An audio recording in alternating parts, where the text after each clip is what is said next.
వసంతపురి అనే పల్లెటూరులో సూర్య అనే కోడిపుంజు ఉండేవాడు. సూర్య భార్య పేరు మీనా. సూర్య మీనాలకు పెళ్లైన చాలా రోజులకు మీనా 2 గుడ్లు పెడుతుంది. గుడ్లలో నుండి తమ చిన్నారి పిల్లలు ఎప్పుడు బయటకు వస్తారా అని ఎదురుచూస్తూ ఉండేవాళ్ళు భార్యాభర్తలిద్దరూ.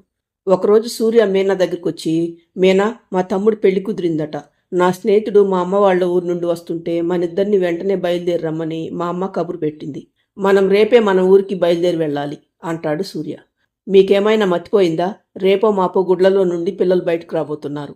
ఇప్పుడు మనం ఊరు వెళ్ళటం ఏమిటండి అంటుంది మీనా. తప్పదు మీనా, మా తమ్ముడు పెళ్లికి నేను లేకపోతే ఎలా అంటాడు సూర్య. అది సరేనండి, మరి గుడ్ల సంగతి ఏంటి అంటుంది మీనా. ఏముంది, గుడ్లను కూడా మనం వెంట తీసుకువెళ్దాం. పిల్లలు మా ఊర్లోనే పుడతారు. మా అమ్మ కూడా వాళ్ళని చూసినట్లుగా ఉంటుంది అంటాడు సూర్య. దాంతో మీనా అయిష్టంగానే ఒప్పుకుంటుంది. మరుసటి రోజు ఉదయం మీనా సూర్యాలిద్దరూ గుడ్లను తీసుకుని ఊరు వెళ్ళటానికి బయలుదేరతారు. కొంత దూరం వెళ్ళిన తర్వాత వర్షం రావటం మొదలవుతుంది. దాంతో సూర్య మీనాలిద్దరూ ఒక ఇంటి ముందు చెట్టు కింద నిలబడతారు. అప్పుడే గౌరీ అనే కోడిపేట అక్కడికి వస్తుంది. గౌరీ మీనా వాళ్ళని చూసి, అయ్యో, గుడ్లు వర్షానికి తడిసిపోతున్నాయి. అలా ఎక్కువసేపు తడిస్తే పాడైపోతాయి. వెంటనే మీరు ఇంట్లోకి రండి అని గౌరీ పిలవటంతో మీనా వాళ్ళు లోపలికి వస్తారు. వాళ్లకు గౌరీ ఒక గదిని చూపించి, వర్షం తగ్గే వరకు మీరు ఈ గదిలో విశ్రాంతి తీసుకోండి అని తన గురించి చెప్తూ, నా పేరు గౌరీ అండి, మీకేం అవసరం వచ్చినా మొహమాట పడకుండా నన్ను పిలవండి అని చెప్పి వెళ్ళిపోతుంది గౌరీ. తర్వాత చాలాసేపటికి వర్షం తగ్గిపోవటంతో సూర్య బయట నుండి వచ్చి, మీనా, వర్షం తగ్గిపోయింది, ఇక వెళ్దామా అని అనటంతో, సరేనండి, గౌరీ గారికి చెప్పి వెళ్దాం పదండి అని మీనా వాళ్ళు గౌరీ దగ్గరికి వచ్చి, వర్షం తగ్గిపోయిందండి, ఇక మేము వెళ్తాం అని అంటుంది మీనా. సాయంత్రం కాబోతుంది కదా, ఇప్పుడు మీరు బయలుదేరితే దారిలో మళ్ళీ వర్షం వస్తే చాలా ఇబ్బంది పడతారు. అందుకే ఈ రోజుకు ఇక్కడే ఉండండి, రేపు ఉదయం వెళుదురు గాని అని గౌరీ అనటంతో మీనాకు కూడా గౌరీ చెప్పింది నిజమే అనిపిస్తుంది. అవును సూర్య, గుడ్లు ఉదయం చాలాసేపు వర్షంలో తడిచి చల్లబడ్డాయి. మళ్ళీ ఇప్పుడు గనుక తడిశాయంటే ఏం జరుగుతుందో ఏంటో. అందుకే గౌరీ గారు చెప్పినట్లు ఈ రోజుకు ఇక్కడే ఉందామండి అంటుంది మీనా. సూర్య కూడా అందుకు ఒప్పుకుంటాడు. తరువాత గౌరీ మీనా వాళ్లతో, ఇక్కడ శ్రీకృష్ణుడి ఆలయం ఉందండి. ఆ గుడిలో దేవుడు చాలా మహిమ గలవాడు. మీరు వెళ్ళదలుచుకుంటే వెళ్ళిరండి. అప్పటి వరకు మీ గుడ్లను నేను జాగ్రత్తగా చూసుకుంటాను అంటుంది గౌరీ. అవును సూర్య, గౌరీ చెప్పినట్లు మనం గుడికి వెళ్దామా అంటుంది మీనా. సూర్య కూడా ఒప్పుకోవటంతో మీనా సూర్యాలిద్దరూ గుడికి వెళ్ళిపోతారు. తరువాత కొంతసేపటికి గౌరీ తన గదిలోకి వెళ్లి చూసేసరికి గౌరీ పెట్టిన ఒక్కగానొక్క గుడ్డులో నుండి బయటకు వచ్చిన బిడ్డ చనిపోయి ఉంటుంది. దాంతో గౌరీ అవాక్కైపోతుంది. ఎందుకంటే గౌరీకి చాలా రోజులు పిల్లలు లేకపోవడంతో ఎన్నో అవమానాలు ఎదుర్కొన్న తర్వాత ఆ బిడ్డ పుడుతుంది. చనిపోయి ఉన్న తన బిడ్డను చూడగానే గౌరీ గుండె చెరువు అవుతుంది. లేక పుట్టిన ఒక్క బిడ్డ చనిపోయాడు. సమయానికి ఈయన కూడా ఇంట్లో లేడు. నా బిడ్డ చనిపోయాడని మా అత్తగారికి గనుక తెలిస్తే నాతో మామూలుగా ఆడుకోదు. ఇప్పుడు నేనేం చేయాలి దేవుడా అని గౌరీ ఏడుస్తూ ఉండగా పక్క గదిలో నుండి కోడిపిల్లల అరుపులు వినపడతాయి. దాంతో గౌరీ పక్క గదిలోకి వచ్చి చూసేసరికి మీనా గుడ్లలో నుండి 2 అందమైన కోడిపిల్లలు బయటకు వచ్చుంటాయి. వాటిని చూసిన గౌరీ, ఆ మీనా పిల్లలు కూడా ఈరోజు పుట్టారు, కానీ వీళ్ళిద్దరూ చాలా అందంగా ఆరోగ్యంగా ఉన్నారు. ఆ మీనా సూర్యాలు ఎంత అదృష్టవంతులో అనుకుంటున్న గౌరీకి అనుకోకుండా ఒక ఆలోచన వస్తుంది. అవును, నేను ఈ గండం నుండి బయటపడాలంటే ఒక్కటే మార్గం ఉంది అనుకున్న గౌరీ ఆరోగ్యంగా ఉన్న మీనా బిడ్డను తీసుకువెళ్ళి తన గదిలో పెట్టి, చనిపోయిన తన బిడ్డను తీసుకొచ్చి మీనా వాళ్ళు ఉన్న గదిలో పెడుతుంది గౌరీ. మరి కాసేపటికి మీనా వాళ్ళు వచ్చేసరికి గౌరీ బాధ నటిస్తూ, ఘోరం జరిగిపోయింది మీనా, నీకు పుట్టిన 2 పిల్లల్లో ఒక్కరే బ్రతికారు, మరొక బిడ్డ పుట్టగానే చనిపోయాడు. బహుశా ఉదయం వర్షంలో చాలాసేపు తడవబట్టే అలా జరిగి ఉండొచ్చు. మీ అదృష్టం కొంతవరకైనా బాగుండబట్టే ఒక్క బిడ్డైనా ఆరోగ్యంగా ఉన్నాడు అంటుంది గౌరీ. దాంతో మీనా గుండె పగిలేలాగా ఏడుస్తుంది. మరుసటి రోజు మీనా సూర్యతో, బిడ్డను పోగొట్టుకుని పెళ్లికేమి వెళ్తామండి, ఇంటికి వెళ్దాం పదండి, కావాలంటే నన్ను ఇంటి దగ్గర వదిలేసి మీరు వెళుదురు గాని మీ తమ్ముడి పెళ్లికి అంటుంది మీనా. సూర్య సరేననటంతో ఉన్న ఒక్క బిడ్డను తీసుకుని దిగులుగా తిరిగి ఇంటికి వస్తారు సూర్య మీనాలు. కొన్ని రోజుల తర్వాత ఒకరోజు సూర్య స్నేహితుడు రంగా సూర్య వాళ్ళ ఇంటికి వస్తాడు. నా భార్యకు 2 ఆడపిల్లలే పుట్టారు సూర్య అంటాడు రంగా. కొద్ది రోజుల తర్వాత ఒకరోజు రంగా తన 2 పిల్లల్ని తీసుకుని సూర్య వాళ్ళ ఇంటికి వస్తాడు. అప్పటి నుండి పిల్లలు 3 కలిసిపోయి ఆడుకుంటూ ఉంటారు. అలా కొన్ని సంవత్సరాలు గడిచిపోతాయి. మీనా కొడుకు మురారి, రంగా కూతుళ్ళు రాధా, సత్యాలు పెద్దవాళ్ళవుతారు. ఒకరోజు రంగా సూర్యతో, రే సూర్య, పిల్లలు 3 పెద్దవాళ్ళయ్యారు కదా, నా భార్య గనుక బ్రతుకుంటే నా బిడ్డలు మంచి చెడ్లన్నీ తనే చూసుకునేది. కానీ వాళ్ళకు అదృష్టం లేదు. చిన్నతనాన్నే తల్లిని పోగొట్టుకున్నారు. ఇప్పుడు వాళ్ళ పెళ్లిళ్ల బాధ్యత అంతా నా మీదనే ఉంది. వాళ్ళిద్దరికీ మంచి సంబంధాలు చూసి పెళ్లి చేయాలరా అంటాడు రంగా. ఇద్దరికీ బయట సంబంధాలు ఎందుకు రంగా? వాళ్ళిద్దరిలో ఒకరిని నా కొడుకు మురారికి ఇచ్చి పెళ్లి చేద్దాం, మరొకరికి వేరే సంబంధం చూద్దాం అంటాడు సూర్య.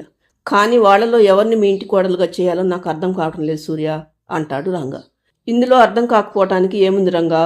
నీ కూతుళ్ళిద్దరిలో మురారి ఎవరిని ఇష్టపడుతున్నాడు, అలాగే ఆడపిల్లలిద్దరిలో మురారి అంటే ఎవరికి ఇష్టమో వాళ్ళనే తేల్చుకోమని చెబుదాం. తర్వాత ఒకరికి వేరే సంబంధం చూద్దాం అంటాడు సూర్య. తర్వాత సూర్య మురారిని పిలిచి, రంగా తను అనుకున్న విషయాలన్నీ చెప్పి, ఇప్పుడు చెప్పరా సత్య రాధల్లో ఎవరంటే నీకు ఇష్టం అంటాడు సూర్య. నా సంగతి తరువాత నాన్న, ముందు వాళ్ళిద్దరిలో నేనంటే ఎవరికిష్టమో తెలుసుకోండి, నా అభిప్రాయాన్ని తర్వాత చెప్తాను అంటాడు మురారి.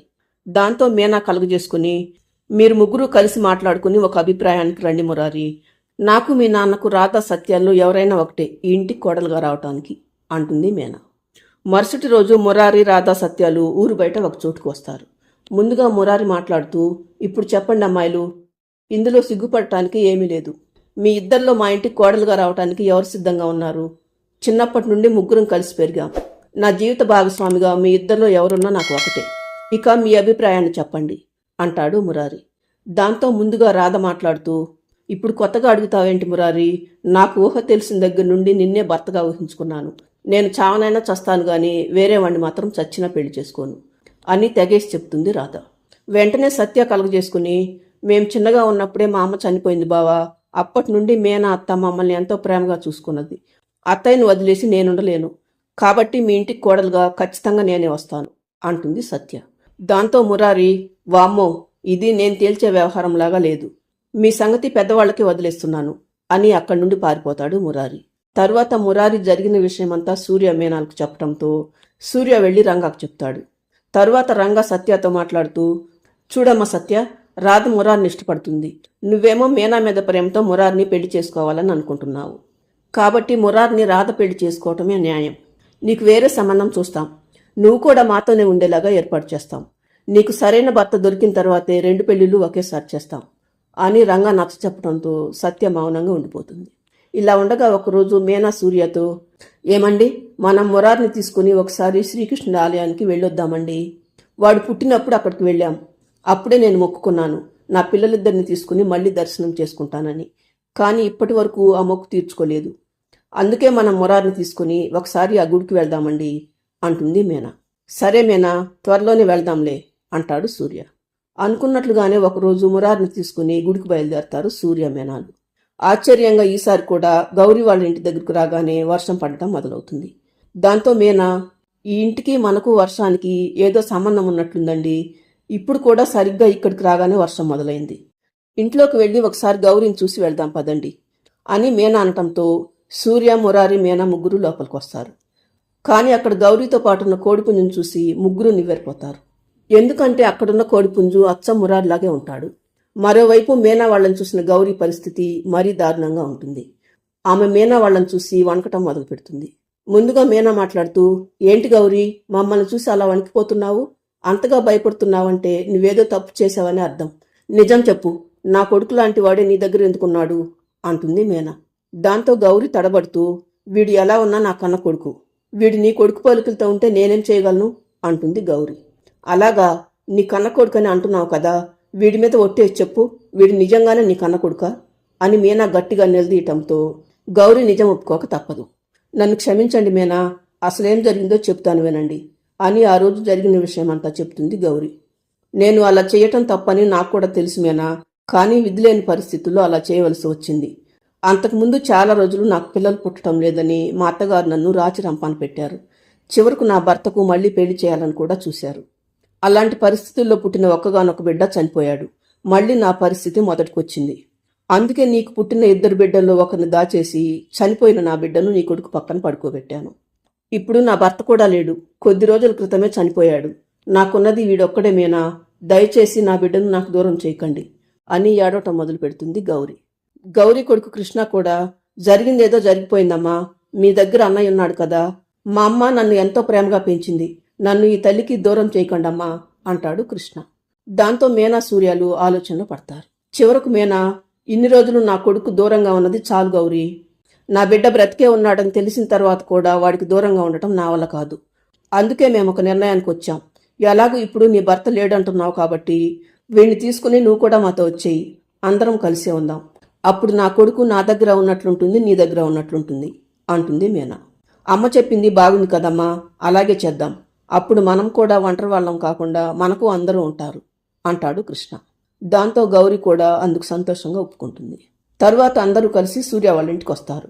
మరుసటి రోజు సూర్య రంగాన్ని పిలిచి జరిగిన విషయమంతా చెప్పడంతో రంగా కూడా చాలా ఆశ్చర్యపోతాడు. కానీ సూర్య కొడుకులిద్దరూ బ్రతికే ఉన్నందుకు సంతోషిస్తాడు. మరికొన్ని రోజులకు మురారి రాధలకు కృష్ణ సత్యాలకు పెళ్లి చేద్దామని నిర్ణయిస్తారు సూర్య రంగాలు. కృష్ణ సత్యాలు కూడా పెళ్లికి మనస్ఫూర్తిగా ఒప్పుకుంటారు. దాంతో అందరూ కలిసి సంతోషంగా ఉంటారు.